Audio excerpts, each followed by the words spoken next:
அது இட்லி. எப்பா இட்லி போட்ட ஏசமான எவ்வளவு பெரிய பூகம் வந்தாலும் சரிடா, நீ ஒரு ஆள் எஸ்கேப் ஆயிருப்பா. வெல்கம் டு ஆரக்ஷன் சேனல். எங்களோட வீடியோஸ் உங்களுக்கு பிடிச்சிருந்ததுன்னா லைக் பண்ணுங்க, கமெண்ட் பண்ணுங்க, ஷேர் பண்ணுங்க, மறக்காம சப்ஸ்கிரைப் பண்ணுங்க. ஓகே, பண்ண வீடியோ பார்க்கணும். ஆல்ரவுண்ட் ஐயப்பன் அவங்க சேனல் தான் பார்க்க போகிறோம். ரீசெண்டாக போட்ட வீடியோ தான் பார்க்க போகிறோம். பார்க்கலாம். என்னடா சொல்றீங்க? இந்த படத்துல நடிச்ச ஹீரோயின்ஸ்லாம் இந்தியாவே கிடையாதா? இந்தியாவே கிடையாதா? இவங்க இல்லையா? நம்ம தமிழ் இல்லையா? சினிமால இந்தியால இருக்க இவங்க பல இல்லையா? ஸ்டேட்ல இருந்து நார்மலா வந்து சொல்றேன். நடிச்சிட்டு இருக்காங்க. Okay, but okay. அது எல்லாத்தையுமே தாண்டி வேற வேற கண்ட்ரில இருக்க ஆக்ட்ரஸ் கூட வந்து எவ்வளவு தமிழ் தெரியும்? சினிமால நிறைய படங்கள் நடிச்சிருக்காங்க. ஃபேமஸான செலிபிரிட்டியா கூட இருக்காங்க. ஆஸ்திரேலியா, அமெரிக்கா, ஸ்ரீலங்கா, சிங்கப்பூர் இந்த மாதிரி பல கண்ட்ரில இருந்து வந்து நம்ம தமிழ் சினிமால நடிச்சிட்டு இருக்கக்கூடிய ஹீரோயின்ஸ் தான் இந்த வீடியோல நம்ம பார்க்க போறோம். சரி வாங்க, எந்தெந்த ஹீரோயின்ஸ் எந்தெந்த கண்ட்ரில இருந்து வந்திருக்காங்க அப்படின்றத பார்க்கலாம். மேபி நமக்கு தெரிஞ்சிருக்காதா சொல்லுங்க. First one actress Sujatha. இவங்க 1952 டிசம்பர் 10 அன்னைக்கு ஸ்ரீலங்கால இருக்க கேலி அப்படின்னு ஒரு ஊர்ல அப்படியா? தெரியல, இதெல்லாம் தெரியல. பத்தியா பழைய எல்லாம் தெரியல. இவங்க ஒரு மலையாளம் பேசுற இந்தியன் ஃபேமிலி, பட் ஸ்ரீலங்கால தான் செட்டில் ஆயிருந்தாங்க. இவங்களுடைய சின்ன வயசு ஃபுல்லாமே ஸ்ரீலங்கால கழிச்சதுக்கு அப்புறமா 15 வயசு இருக்கும்போது தமிழ்நாட்டுக்கு ஷிஃப்ட் ஆகுறாங்க. அங்க ஸ்கூல் படிச்சுக்கிட்டே ஸ்கூல் நாடகங்கள், மேடை ப்ரோக்ராம்ஸ்ல எல்லாம் பார்ட்டிசிபேட் பண்றாங்க. அப்படிதான் இவங்களுக்கு 1971 எர்ணாகுளம் ஜங்ஷன் அப்படின்னு ஒரு படத்துல நடிக்கிறதுக்கான வாய்ப்பு கிடைக்குது. இந்த படத்துக்கு முன்னாடி சில படங்கள் நடிச்சிருந்தாலுமே எர்ணாகுளம் ஜங்ஷன் மூவி தான் இவங்களுக்கு ஒரு நல்ல பேர் வாங்கி கொடுக்குது. அந்த படத்துக்கு அப்புறமா சில மலையாள படங்கள்ல நடிக்கிறாங்க. அதுக்கப்புறம் 1974 கே பாலச்சந்தர் அவங்களோட இயக்கத்துல அவள் ஒரு தொடர்கதை அப்படின்னு ஒரு படத்து மூலமா தமிழ் சினிமாக்குள்ள இன்ட்ரோடியூஸ் ஆகுறாங்க. மிஸ்டர், என்ன சிரிப்பு? சிம்பன்சி மாதிரி. சிம்பன்சினா என்னமா? மனுஷ குரங்குன்னு அர்த்தம். அந்த டைம்லயே சிவாஜி கணேசன், ரஜினிகாந்த், கமல்ஹாசன் இந்த மாதிரி முக்கியமான நடிகர்கள் கூட ஹீரோயினாவும் சேர்ந்து நடிச்சிட்டாங்க.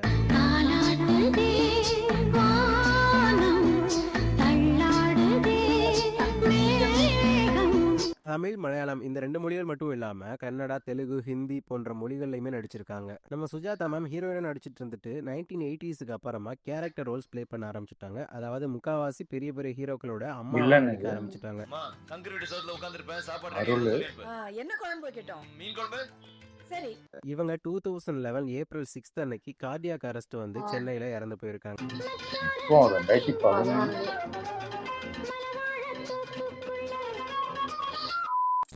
Second one actress Ranjani. இவங்க வந்து சிங்கப்பூரை சேர்ந்தவங்க. இவங்க நம்ம முதல் மரியாதை படத்துல செவுலி அப்படின்னு ஒரு கேரக்டர்ல பார்த்திருப்போம். அதாவது தி ஃபேமஸ் அந்த நிலாவத்தா சாங், அந்த சாங்ல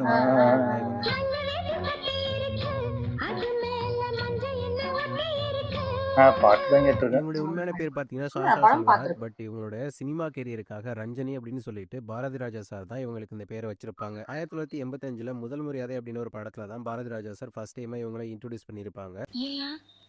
உங்க அத்தை போன ஜென்மத்துல என்ன மாதிரி விறகடைக்கிறவங்களா இருந்திருப்பாலோ, எதா இருந்தாலும் உடச்சு போடுறாளே. இவங்க தமிழ், தெலுங்கு, மலையாளம், கன்னடா போன்ற மொழிகள்ல படங்கள் நடிச்சிருக்காங்க. குறிப்பிட்டு சொல்லணும்னா 1988 சித்திரம் அப்படின்னு சொல்லிட்டு மலையாள மொழியில வந்த ஒரு படம் தான் இவங்களுக்கு பெரிய அளவுல சக்சஸ் கொடுத்திருக்கு. அந்த படத்துக்கு அப்புறமா தான் இவங்க நிறைய படங்கள்லவே நடிக்க ஆரம்பிச்சிருக்காங்க.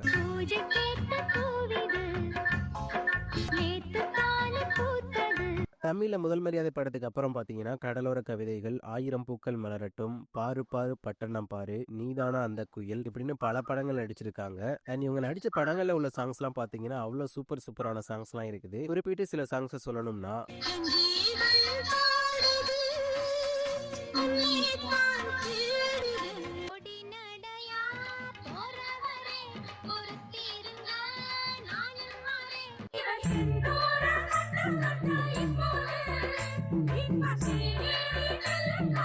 இந்த ஆக்ட்ரஸை உங்கள எத்தனை பேருக்கு தெரியும் அப்படின்னு கமெண்ட்ல சொல்லுங்க. Third actress Manisha Koirala. இவங்க நேபாள சேர்ந்தவங்க.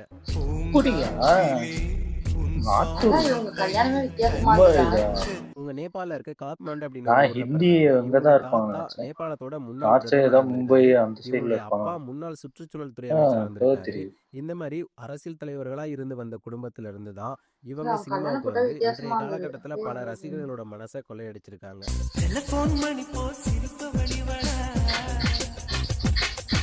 1989 ரிலீஸ் ஆன ஃபேரி ஃபிட்டுல்லா அப்படின்ற ஒரு நேபாள படத்து மூலமா தான் சினிமாக்குள்ள என்ட்ரி கொடுத்திருக்காங்க. அதுக்கப்புறம் 1991ல சாடுகர் அப்படின்னு ஒரு ஹிந்தி படத்து மூலமா பாலிவுட்டுக்குள்ள என்ட்ரி கொடுத்திருக்காங்க. தென் 1995ல மணிரத்னம் சாரோட இயக்கத்துல பாம்பே அப்படின்னு ஒரு படத்து மூலமா தமிழ் சினிமாக்குள்ள என்ட்ரி இந்த படத்துல கொடுத்திருக்காங்க. நிறைய இந்த ஒரு பேருக்கு படம் தான் அவங்களோட ஃபேவரட் சினிமா ஆயிட்டாங்க. கெரியர்லயே ஒரு மைல்கல்லா அமைஞ்சிச்சு அப்படின்னு சொல்லணும். ஏன்னா இந்த படத்துல நடிச்சதுக்கு அப்புறமா தான் அவங்களுக்கு பல லாங்குவேஜ்ல பல படங்கள் கிடைச்சு அவங்க ஒரு ஃபேமஸான ஆக்ட்ரஸாவே மாறினாங்க.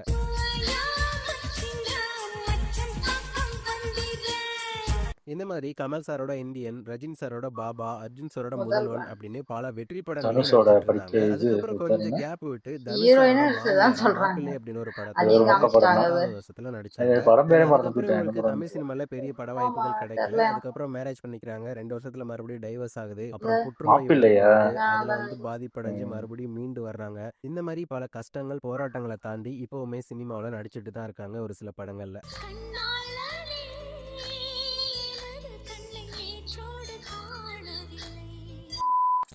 Fourth actress Sakshi Sivanand. இவங்க சவுத் ஆப்பிரிக்காவை ஓ சேர்ந்தவங்க. இவங்க இவங்க கன்னடிகா ஃபேமிலி தான். தமிழ், தெலுங்கு, கன்னடா, ஹிந்தி, மலையாளம் போன்ற மொழிகள்ல படங்கள்லாம் நடிச்சிருக்காங்க. தமிழ் சினிமால இவங்களை குறிப்பிட்டு அந்த சொல்லணும்னா தெலுங்கு சரத்குமார் சைடு சாரோட அப்படின்னு மாஸ்டர் நினைச்சேன் நான். படத்துல தெலுங்கு நடிச்சது கன்னடா இவங்க இருப்பாங்க.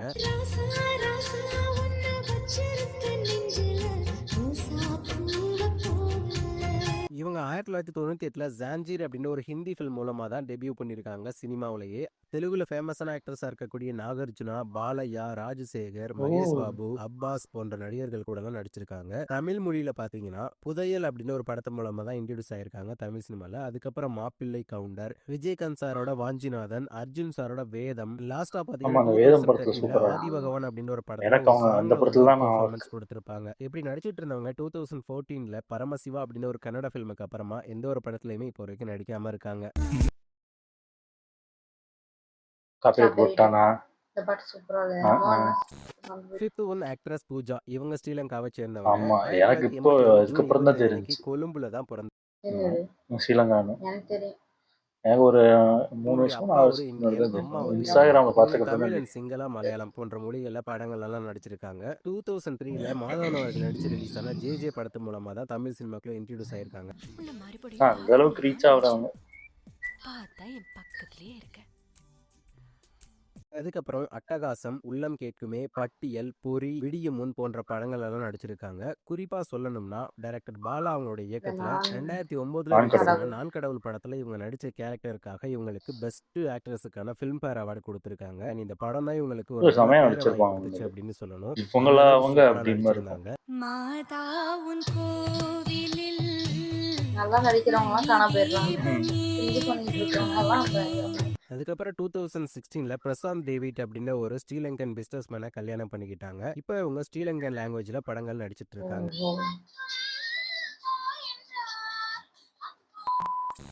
Sixth one actress Vimala Raman. இவங்க ஆஸ்திரேலியாவை ஓ, சேர்ந்தவங்க. இவங்க இந்த இவங்க ஒரு சீதாராமன் ஆஸ்திரேலியன் அண்ட் ஃபார்மர் ஆமாண்ணா. Indian model.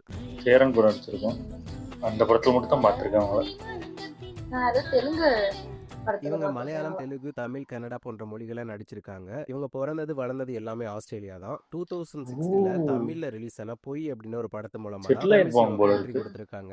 இவங்க ஒரு well train Bharatanatyam dancer and BSc graduate. இவங்க மாடலிங்ல 2004லயே மிஸ் இந்தியா ஆஸ்திரேலியா அப்படின்னு ஒரு பட்டத்தை வின் பண்ணிருக்காங்க. அது தமிழ்ல இவங்க செட்டில் நடிச்ச படங்கள் ஆயிருப்பாங்க. அப்படின்னு இங்கே பாத்தீங்கன்னா பிறந்து ஃபர்ஸ்ட் அவங்க டைமா அம்மா பொய் அப்படின்னு ஒரு ம். படத்துல நடிச்சாங்க. தென் அதுக்கப்புறமா 2008ல ராமன் தேடிய சீதை அப்படின்னு ஒரு படத்துல சேரன் அந்த அவர்களுக்கு அளவுக்கு ஜோடியா ஒன்றும் நடிச்சிருப்பாங்க. சொல்ற தென் மாதிரி படம் இல்லை. அதுக்கப்புறமா இருட்டு, கிராண்ட்மா, அஸ்வின் இந்த மாதிரி படங்கள்லையும் ரீசெண்டா 2025ல சிவகார்த்திகேயன் அவர்கள் நடிச்சு வெளிவந்த மதராசி படத்துலயுமே ஷெரீன் அப்படின்ற ஒரு கேரக்டர் ப்ளே பண்ணியிருப்பாங்க.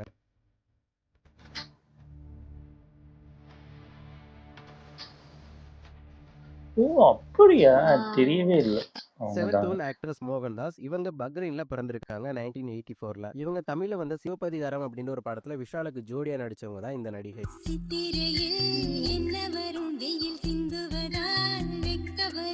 இவங்க ஒரு நடிகை மட்டும் கிடையாது, ஒரு பின்னணி பாடகர் மம்தா and தானே? தயாரிப்பாளராகவும் இருந்திருக்காங்க. ம். தமிழ், தெலுங்கு, ஆமா, செமையா மலையாளம், பாடுவாங்க. கன்னடா போன்ற வாய்ஸ் செமையா மொழிகளிலுமே இருக்கும். நடிச்சிருக்காங்க.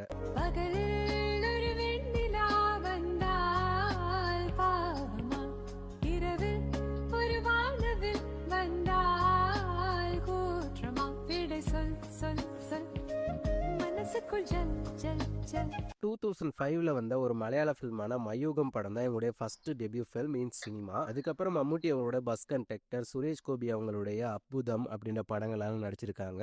ஃபர்ஸ்ட் டைமா 2006ல வந்த சிவபாதிகாரம் படம் தான் இவங்க தமிழ்ல டெபியூ ஃபில்ம். அதுக்கப்புறமா தமிழ்ல பாத்தீங்கன்னா உரிய நாள், தடையற தாக்க, இனிமி, மகாராஜா போன்ற படங்களால நடிச்சிருக்காங்க. இந்த மாதிரி விஷயம்லாம் இன்னும் கொஞ்சம் தெளிவா விசாரிக்கணும் தான் சொல்றேன். அண்ட் ஒரு பிளேபேக் சிங்கரா மலையாளம் அண்ட் தெலுங்கு மொழி படங்கள்ல சில பாடல்கள் பாடியிருக்காங்க. நிறைய பாட்டு நல்லா பாடுவோம்.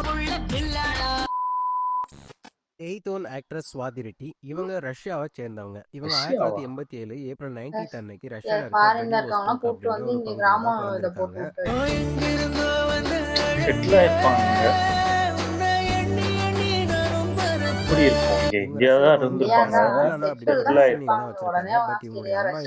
அந்த நேம் சேஞ்ச் பண்ணி ஸ்ரீலங்கன்னா ஓகே.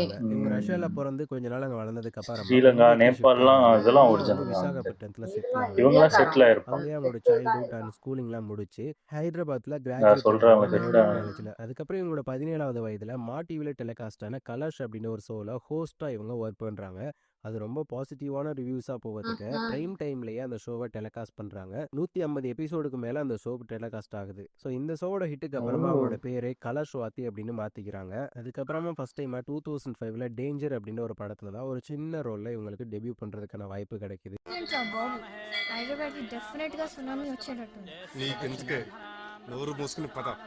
அந்த படத்துக்கு அப்புறமா யாரடி நீ மோகினி படத்தோட ஒரிஜினல் வெர்ஷனான ஆடவரி மட்டலுக்கு அர்த்தல வேறுவே அப்படின்னு ஒரு படத்துல சிஸ்டரா நடிக்கிறதுக்கான ஒரு வாய்ப்பு கிடைக்குது. இந்த படத்துல அவங்களுக்கான பெர்ஃபார்மன்ஸ் கரெக்டாவே அமைஞ்சிருக்கும். இந்த 2 படங்களுக்கு அப்புறமா தான் அவங்க ஒரு லீட் ஆக்ட்ரஸா 2 படங்கள்ல கமிட் ஆகுறாங்க. அதுதான் 2008ல வந்த தமிழ் படமான சுப்பிரமணியபுரம் அண்ட் தெலுங்கு படமான அஷ்டச்சம்மா அப்படின்ற படங்கள் தான். கண்கள் இரண்டால் உன் கண்கள் இரண்டால் என்னை கட்டி அஷ்டச்சம்மா அப்படின்ற ஒரு படத்துக்காக Filmfare award for best actress and Nandi award for best actress இந்த 2 அவார்டுமே வின் பண்ணியிருக்காங்க. Namaskaram.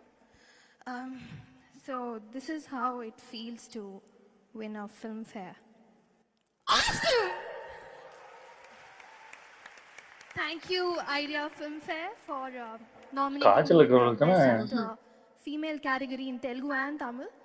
அதுக்கப்புறம் இவங்க தமிழ்ல நடிச்ச படங்கள் அப்படின்னு பாத்தீங்கன்னா கனிமொழி, போராளி, இதற்கு தானே ஆசைப்பட்ட பாலகுமாரா, வடகரி அண்ட் யட்சன் இந்த மாதிரி படங்கள்லாம் நடிச்சிருக்காங்க. உலக பூக்களின் வாசம் உனக்கு சிறை பிடிப்பேன். 9th own actress Catherine Tresa. இவங்க UAE சேர்ந்தவங்க, துபாயில பிறந்தவங்க. 1989 செப்டம்பர் 10 அன்னைக்கு தான் இவங்க துபாயில பிறந்திருக்காங்க.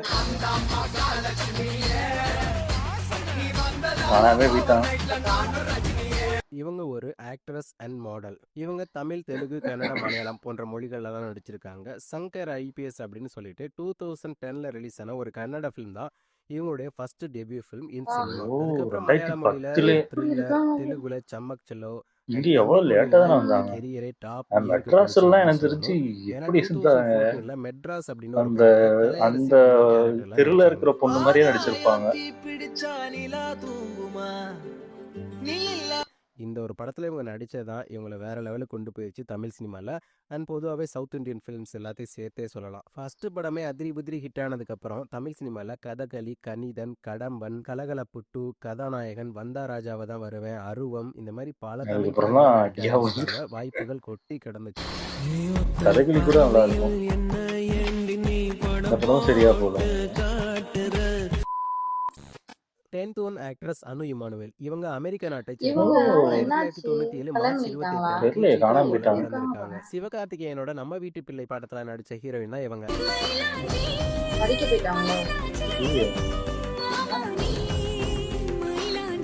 ஸ்வப்ன செஞ்சரி அப்படின்னு ஒரு படத்து மூலமா சைல்ட் ஆர்டிஸ்டா தான் இன்ட்ரோடியூஸ் ஆயிருக்காங்க சினிமாவுல. சைல்டு இதுல சின்ன வயசுல அப்படி இருக்காங்க.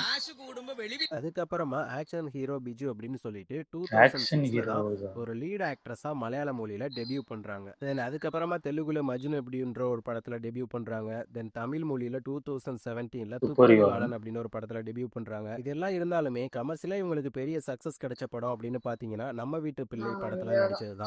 நம்ம நல்லா தெரிஞ்சோம். ரொம்ப ரொம்ப பிடிக்கும் பொண்ணுங்களுக்கா எனக்கும் தான். அதுக்கப்புறம் லாஸ்டா 2023ல அதான கார்த்திக் அவங்களோட சேர்ந்து இந்த நடிச்ச படத்தால ஜப்பான் காணாம படம் போயிட்டேன். தமிழ்ல இவங்களுக்கு ரிலீஸ் ஆயிருக்கு. ஓ வெறும் சாங் மட்டும் வருவாங்களோ? ஸோ இந்த படமே ஃப்ரெண்ட்ஸ், பார்க்கல. இந்த வீடியோவில் நம்ம இந்தியா இல்லாமல் வேற கண்ட்ரிலேருந்து வந்து யாரெல்லாம் நம்ம இந்தியன் ஃபிலிம்ஸில் நடிச்சிருக்காங்க அப்படின்ற ஹீரோயின்ஸ் எல்லாத்தையுமே பார்த்தோம். இந்த மாதிரி இன்னும் சில ஹீரோயின்ஸ்லாம் இருக்காங்க, வெளிநாடுகளில் பிறந்து வளர்ந்து இந்தியன் லாங்குவேஜில் வந்து நடிச்சிட்டு இருப்பாங்க. அந்த மாதிரி இருக்கக்கூடிய ஹீரோயின்ஸ்லாம் நான் பார்ட் 2 வீடியோவை மேக் பண்ணி போடுறேன். ஸோ இந்த வீடியோ பிடிச்சிருந்தா மறக்காம லைக் கமெண்ட் ஷேர் சப்ஸ்கிரைப் பண்ணிவிட்டு போயிருங்க. நெக்ஸ்ட் ஒரு நல்ல வீடியோவில் வந்து உங்களை சந்திக்கிறேன். தேங்க்ஸ் ஃபார் வாட்சிங் ஃப்ரெண்ட்ஸ். சூப்பர் நல்லா இருந்துச்சு. ஆனா இவங்களாம் அந்த ஊர்ல இருந்து இங்க வந்து நடிச்சு இப்படி இது பண்றாங்க, பெரிய விஷயம் தான் எனக்கு தெரிஞ்சு. நிறைய பேர் அங்க போயிட்டாலே இந்தியாலாம் அப்ப எதுக்கு போயிட்டு அப்படின்னு இருப்பாங்க.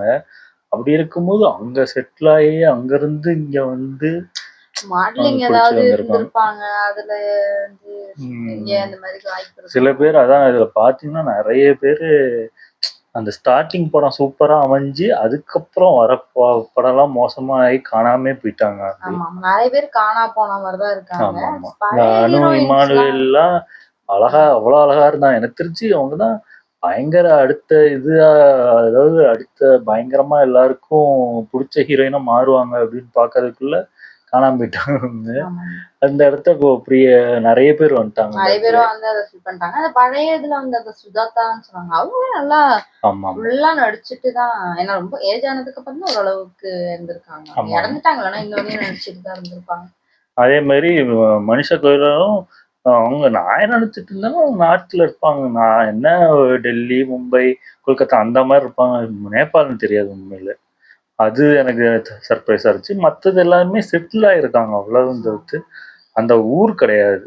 சில பேர் ஸ்ரீலங்கா சிங்கப்பூர் அது கூட அவங்க இருக்கிற ஊரா கூட இருக்கும். ஆமா ஆனா மத்த அந்த ரஷ்யாலாம் முகஜாடையிலே தெரியல, அதெல்லாம் இருக்காது எனக்கு ஆமா. தெரிஞ்சு. பூஜா அவங்கலாம் அவங்க வந்து ஸ்ரீலங்கான்னு சூப்பரான நல்லதான் போயிட்டு ஆமா இருந்துச்சு. எனக்கு அப்படியே பிடிக்கும் அவங்கள. ஆனா என்ன போயிட்டாங்களே. நல்லா இருந்துச்சு. ஓகே, என் வீடியோஸ் உங்களுக்கு பிடிச்சிருந்தா லைக் பண்ணுங்க, ஷேர் பண்ணுங்க, கமெண்ட் பண்ணுங்க, மறக்காம சப்ஸ்கிரைப் பண்ணுங்க. எல்லாருக்கும்